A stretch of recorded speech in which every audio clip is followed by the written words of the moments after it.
पाकिस्तान के अंदर एक इस वक्त बात हो रही है वो मियां नवाज शरीफ की वापसी की है और इस बात पर यकीन है पाकिस्तान मुस्लिम लीग नून को कि मियां नवाज शरीफ साहब जब मुल्क में वापस तशरीफ लाएंगे नहीं जब लैंड करेंगे तो उस वक्त उनके पास हिफाजती जमानत होगी। ये एश्योरेंस कहां से आ रही है? क्या ये महज कानूनी या अदालती प्रैक्टिस है? कितना मुश्किल है, कितना आसान है और कितना ही काबिल अमल हो सकता है मुस्लिम लीग नून के लिए ये रिलीफ हासिल करना जो कि मियां नवाज शरीफ साहब की वापसी पर मियां नवाज शरीफ के लिए उनकी जमात हासिल करना चाह रही है। याद रहे 2018 में जब मियां नवाज शरीफ वापस आए तो उस वक्त उनको सजा हो चुकी थी, अपनी साहबजादी के साथ आए और उनको एयरपोर्ट पर ही गिरफ्तार कर लिया गया था।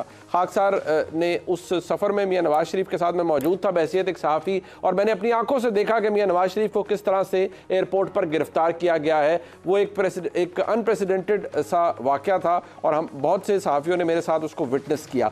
ये मौका कितना डिफरेंट होगा और क्या मियां नवाज शरीफ इतने सर्टन है, उनकी कानूनी टीम इतनी सर्टन है कि कोई मसला नहीं होगा और वो अदालत के सामने उन्हें मौका दिया जाएगा कि वो एक हिफाजती ज़मानत लें और फिर ख़ुद को पेश करें? ये एक बहुत बड़ा सवाल है जो कि मुस्लिम लीग नून की क़यादत के गिर्द घूम रहा है। मौलाना फजल रहमान साहब जो कि नाक़िद रहे हैं पाकिस्तान तहरीक इंसाफ के, आज उनको भी इस बात का एहसास है कि लेवल प्लेइंग फील्ड हर एक के लिए होना चाहिए। मौलाना साहब को ये क्यों लग रहा है कि हर कोई जेल से बाहर होना चाहिए, कोई भी जेल के अंदर नहीं होना चाहिए, सियासी मुखालफिन भी जेल के अंदर नहीं होना चाहिए, लेकिन हकीकत इसके बिल्कुल बरक्स है। एक जमात वो है जो कि ये कह रही है कि हम रियासती जबर का शिकार हैं, जबकि मुस्लिम लीग नून को वो इस बात के लिए एक्यूज कर रहे हैं कि इस वक्त आपका किरदार तो किंग्स पार्टी का है, आपको तो कुछ गलत नजर ही नहीं आ रहा। ये एक ऐसी बात है जो कि शायद मुस्लिम लीग नून को भी आज अच्छी ना लगे, लेकिन शायद उनको इंट्रोस्पेक्शन की जरूरत पड़े किसी स्टेज पर कि कोई भी ऐसा अमल जो कि कानून और आइन के खिलाफ हो उस पर आवाज हर एक को उठानी चाहिए,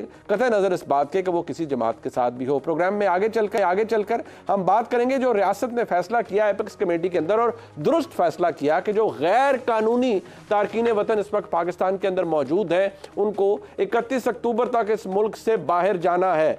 ये वो लोग हैं जो कि अनरजिस्टर्ड हैं, इस मुल्क में गैर कानूनी मौशी सरगर्मियों में इन्वॉल्व हैं, गैर कानूनी क्रिमिनल एक्टिविटीज़ के अंदर। क्रिमिनल एक्टिविटीज़ यकीन तौर पर गैर कानूनी होती हैं, लेकिन ऐसी एक्टिविटीज़ जो कि ट्रैक ट्रेस ही नहीं हो पाती क्योंकि ऐसे लोग पाकिस्तान के डेटाबेस के अंदर रजिस्टर्ड ही नहीं है। अगर रियासत पाकिस्तान ने फैसला किया है कि ऐसे लोगों को अब पाकिस्तान छोड़ना चाहिए और अगर किसी ने पाकिस्तान में रहना है तो बाकायदा तरीके से कानूनी प्रोसेस को फॉलो करते हुए ही रहना चाहिए, तो इस पर एतराज़ क्यों हो रहा है? दुरुस्त कॉन्टेक्स्ट में इस बात को रखेंगे। इस वक्त जो सूरत हाल है कि हमास ने बहुत बड़ा अटैक लॉन्च किया है इसराइल के ऊपर और अगर देखा जाए 2014 के मुकाबले में अब को तो 2014 में लिखा जाता है कि उस वक्त जो टोटल रॉकेट्स फायर किए गए थे और वो एक लंबा स्पैन था जिसके अंदर उन रॉकेट्स की तादाद जो कि हमास की तरफ से किए गए थे उनकी तादाद तकरीबन 4000 थी। यहाँ एक सिंगल डे में बताया जा रहा है कि 5000 से ज़ायद रॉकेट फायर किए गए हैं। ये एक लॉन्ग स्टैंडिंग प्रॉब्लम है। पाकिस्तान फ़लस्तीन के साथ इज़हार यकजहती भी करता है और इस मसले का पुरअमल हल भी चाहता है, लेकिन इस वक्त इजराइल ने डिक्लेयर किया है कि they are in a state of war. इसके हालात वाक़यात किस तरफ जाएंगे और इसका असर क्या पड़ेगा, इस पर भी बात आज के प्रोग्राम में ज़रूर होगी। मैं अप्रूव करवा देता हूँ, मेरे साथ मौजूद हैं जनाब अहमद अवैस साहब, वकील हैं पाकिस्तान तहरीक इंसाफ के और साबिक एडवोकेट जनरल हैं पंजाब के, कानूनी मामलात के ऊपर अपनी गिरफ्त बड़ी मजबूत रखते हैं। बहुत शुक्रिया अहमद अवैस साहब आपका। जनाब अताउल्लाह तारर साहब डिप्टी सेक्रेटरी जनरल हैं पाकिस्तान मुस्लिम लीग नून के और मियां नवाज शरीफ साहब के जो कानूनी मामलात हैं उनको भी बड़े फॉलो करते हैं, इनफैक्ट उनको लीड कर रहे होते हैं बहुत से मामलात के अंदर। अताउल्लाह तारर साहब भी चंद ही मिनटों में हमें वीडियो पर ज्वाइन कर लेंगे। तारर साहब आपका भी बहुत शुक्रिया, बिल्कुल सर्टन और कॉन्फिडेंट नज़र आ रहे हैं।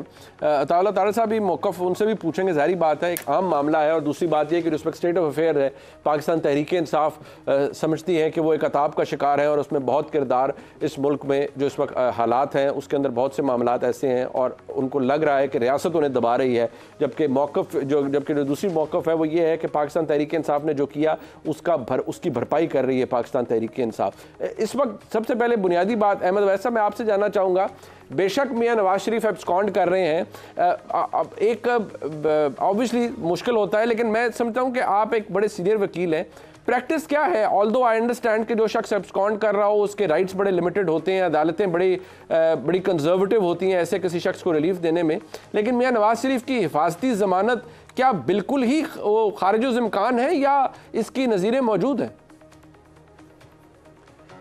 बिस्मिल्लाहिर्रहमानिर्रहीम। मुझे साहब इसके अंदर बहुत बहुत रिमोट पॉसिबिलिटी वाली बात कह लीजिए, क्योंकि वो सिर्फ एब्सकॉन्डर नहीं है बल्कि वो कॉन्विक्ट भी हैं जी। और उन्होंने जो यहाँ से जाने के बाद 1 महीने का टाइम था कि उसमें ऐसे करेंगे, वहाँ से ये डिटेल्स आएंगी, वो पाकिस्तान हाई कमीशन के ऑफिस में और उसकी पूरी चेकिंग वगैरह डिटेल्स हॉस्पिटल की वो यहाँ पे पास ऑन होंगी। वो कोई भी कार्रवाई नहीं हुई, ऑन द कॉन्ट्ररी वो वहाँ पॉलिटिकल एक्टिविटीज़ में मुलव्वस रहे और उनकी चाल ढाल, उनके हरकत से भी ये महसूस होता था कि किसी ऐसी बीमारी में मुब्तला नहीं है कि जिनके मुतल्लिक ये कहा जाए कि वो पाकिस्तान में अगर रह जाते तो बहुत उनको शायद नुकसान हो जाता। तो ये सारी बातें जो हैं, आपको पता है कि डिस्क्रिशनरी पावर होती हैं बेल की, और प्रोटेक्टेड बेल जो है वो तो उसी सूरत एक्यूज को दी जाती है। ये कॉन्विक्ट एब्सकॉन्डर को बड़ी रिमोट पॉसिबिलिटी, इसलिए मैं नहीं समझता कि ये उनको ये बेल मिलेगी। साथ ही साथ मैं ये भी मेरा अपनी ज़ाती ख्याल है कि ये उनकी जो डेट्स वगैरह उनके आने का जो ये सारा एक जो फसाद कायम किया गया है, एक पूरा जो बनाया गया है एक प्लान, ये तमाम का तमाम एक आर्टिफिशियल है और एक ये ब्लफ ऑफ 23 होगा। अच्छा, वो आ नहीं रहे, ये मेरी बात लिख लीजिए आप। मतलब आपको लग रहा है कि मियां नवाज शरीफ साहब 21 अक्टूबर को पाकिस्तान नहीं आ रहे और आपको ये ब्लफ लग रहा है, बट इस ब्लफ का फायदा क्या है मुस्लिम लीग नून को फॉर प्रैक्टिकल पर्पसेस आपके नजदीक? वो एक हाइक कर रहे हैं ना, उनके नाम पे एक एक्टिविटी करने की कोशिश कर रहे हैं, क्योंकि लेटेस्ट इन्फॉर्मेशन जो मियां नवाज शरीफ साहब को जो पहुंची है ना, वो ये है कि जब शहबाज शरीफ साहब यहाँ आके अभी कल परसों जो उन्होंने कुछ छोटे छोटे इज्तिमा में जाके कुछ खिताब करने की कोशिश की थी, तो लोगों के हजूम वहाँ पे जो थोड़े बहुत इकट्ठे हुए, उन्होंने बहुत ही गलीज़ ज़ुबान भी इस्तेमाल की है और वहाँ पे गैदरिंग भी जो है उनकी फेवरेबल ना थी, ना वो रिस्पॉन्स था। अच्छा, तो ये भी आई ओपनर है उनके लिए, ये इतला उनको भी पहुंची है और वो काफ़ी तशवीश का इजहार भी कुछ हलकों के सामने जहां उनके करीबी थे वहां पता लगा कि ये बात भी हुई है। तो ये बहुत सारी चीज़ें हैं। अच्छा, बट अगर हाँ, क्योंकि वो सेफ पोजीशन में अगर आना था उन्होंने, तो वो उनको यहाँ पे वो बिल्कुल ठीक, but hold on to this point sir. मैं ये क्योंकि दो मामलात हैं, एक तो तारक साहब मुझे बताइएगा, क्योंकि मियां नवाज शरीफ साहब के कानूनी मामलात को आप देख भी रहे होते हैं, आप all over the place, you are all over the place, और बड़ा मुश्किल होता है आपको ट्रैक करना, हम लकीली कर पाते हैं। मसला ये है कि इस वक्त जो इशू है वो मियां नवाज शरीफ साहब के जो डिस्टिंक्शन ड्रॉ की है, और वो है बड़ी वाइटल, जो अहमद वैस साहब ने फरमाई कि मियां नवाज शरीफ साहब एक्यूज नहीं है, वो कन्विक्टेड हैं, सजा याफ्ता हैं और एब्सकॉन्ड कर रहे हैं। और ऐसे शख्स जो कि 4 हफ्तों के लिए वो गए एक बॉन्ड दे के, जिसके शहबाज शरीफ साहब ने जमानत दी, वो वापस तशरीफ नहीं लाए। अब जबकि वो आ रहे हैं तो बड़े रिमोट चांसेस हैं कि अदालत उन्हें कोई भी इस तरह की हिफाजती जमानत दे, and that too for a political activity. बहुत शुक्रिया मुनीफ साहब। पहली बात तो ये कि पता नहीं कहाँ से इंफॉर्मेशन आती है कि मियाँ साहब नहीं आ रहे और वहाँ पे गालम गलोच हो गई, गैदरिंग इकट्ठी नहीं हुई। आजकल प्रॉब्लम ये है ना, आप तो चलें एक मंजे हुए एंकर हैं, लोग अपनी स्टडीज़ करते हैं, डिग्रियां लेते हैं, उसके बाद सहाफ़ती करियर का आगाज़ करते हैं। आजकल प्रॉब्लम ये, जिसको घर में दूसरी तरफ सालन कोई नहीं देता, उसने यूट्यूब चैनल बनाया हुआ है, वो टिकटॉक पे बैठा हुआ है और वो ऐसी मार रहे होते हैं। एक वो पता नहीं कोई काजमी साहब हैं, वो उस दिन कह रहे थे कि साइफर के अंदर लिखा है कि हम तुम्हारे बाप हैं कुत्ते। मैं आपको क्लिप भेजूंगा, आप बड़े महजूज होंगे। अच्छा। हाँ, उन्होंने कहा कि वो मैं आपको भेजूंगा क्लिप। यानी ऐसे लोग आजकल वीलॉग्स, और अब प्रॉब्लम ये है कि वो एक क्लिक ऑफ अ बटन पे चीज जो है वो झूठ और जो भी होता है सामने आ जाता है। ऐसी कोई बात नहीं है। मियां साहब वापस आ रहे हैं, अटल है, कंफर्म्ड है, किसी किस्म का हमें अभाम नहीं है। मैं अभी पिंडी डिस्ट्रिक्ट की एक कल्लर सईदा की तहसील से जलसा करके आ रहा हूं। हमारी पूरी पॉलिटिकल मशीनरी मोबिलाइज्ड है। शहबाज शरीफ साहब के जलसे में जितने लोग थे, उन्होंने जो 8 घंटे की एक्टिविटी की वो आपके सामने है। कुछ लोगों के आपस का मसला वहां पे हुआ था, उनको भी बुला के वो सेटल कर दिया गया है। तो देखिए ये क्या सराइयों से परहेज करना चाहिए। मैं लीगल पॉइंट की तरफ आता हूं जी। मियां नवाज शरीफ के 2 केस हैं, ठीक है।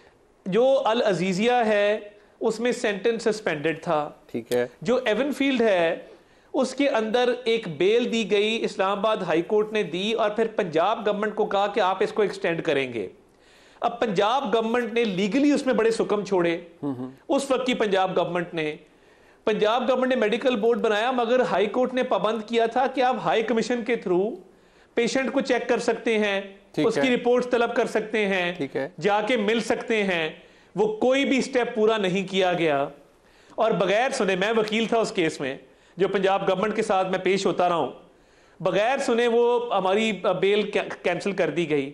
अब देखिए कन्विक्शन में अपनी बारी आती है तो कहते हैं साइफर का जो है वो सेंटेंस सस्पेंडेड है, तो भैया लजीजिया का भी सस्पेंडेड है। जो दूसरी बेल है एवनफील्ड की, ये वो केस है माइंड यू जिसके अंदर मरियम नवाज शरीफ साहिबा को बाइज्जत बरी किया गया ये कहकर कि उन्होंने एक जुर्म में मावनत और इयानत के इल्जाम में उनको इस केस में किया गया था। ठीक है, क्योंकि वो जुर्म साबित ही नहीं हुआ तो मावनत और इयानत का सवाल ही पैदा नहीं होता। अरशद मलिक की एपिसोड आपके सामने है, बाकी शौकत सिद्दीकी की एपिसोड आपके सामने है। Allow me to ask you, और बात ये है सर बात ये है, ये जो सारी बातें आप कह रही हैं, ये कह रहे हैं, फरमा रहे हैं, ये तो अपील के अंदर कोई वो आर्गुमेंट्स आपकी तरफ से जाएंगे, कंसिडर किए जाएंगे, नहीं किए जाएंगे, that is for the court to decide. But सवाल ये है कि ये तो एक बड़ी वो स्टेज है ना, मियां साहब तशरीफ ला रहे हैं और इस वक्त स्टेटस ये है कि वो एब्सकॉन्ड कर रहे हैं, इस वक्त स्टेटस ये है कि वो कन्विक्टेड है, तो कैसे अदालत आपको मिलेगा, रिलीफ देगी? कि आप उसी तरफ आ रहा था, मैं वो आपका टाइम ही बचा रहा था, मैं उसी तरफ आ रहा था। मामला ये है, इनको एब्सकॉन्डर डिक्लेयर करने की पिछली गवर्नमेंट ने कोई भी स्टेप पूरा नहीं किया। अच्छा, प्रॉपर्टीज अटैच होती हैं, प्रॉपर्टीज हाँ देखे ना, एब्सकॉन्डर किसे कहते हैं? एक प्रोक्लेम्ड ऑफेंडर है, पीओ है, इश्तिहारी जिसे कहते हैं, आपने उसका प्रोसेस करना होता है ना। आप प्रॉपर्टीज अटैच करते हैं, समन भेजते हैं, 100 चीजें, आप भी इस मामले को जानते हैं। एक तो वो इश्तिहारी या प्रोक्लेम्ड ऑफेंडर नहीं है। अच्छा, he is not a PO। जी, नंबर टू उनकी दोनों अपीलों में, एवनफील्ड में, अल अजीजिया में, इस्लामाबाद हाई कोर्ट ये कह चुकी कि जब वापस आएंगे रेजरक्शन ऑफ अपील होगी। जी, अपील रिवाइव होगी। ठीक है। और कानून में बहुत सारे प्रेसिडेंट्स और जजमेंट्स मौजूद हैं जहां पर एब्सकॉन्डर भी हो, कॉन्विक्ट भी हो, वो कानून के सामने आ जाए, कानून को अवेलेबल ना हो, कानून के सामने सरेंडर कर दे तो उसको सिंपैथेटिकली ट्रीट किया जाता है और बेल भी ग्रांट कर दी जाती है। तो बेल का तो कोई इश्यू नहीं है। हम कौन सा कह रहे हैं कि उनकी कन्विक्शन रातों रात ओवरटर्न हो जाएगी, हम बेल की बात कर रहे हैं। ठीक है, तो बेल तो एज ऑफ राइट मिलती होती है।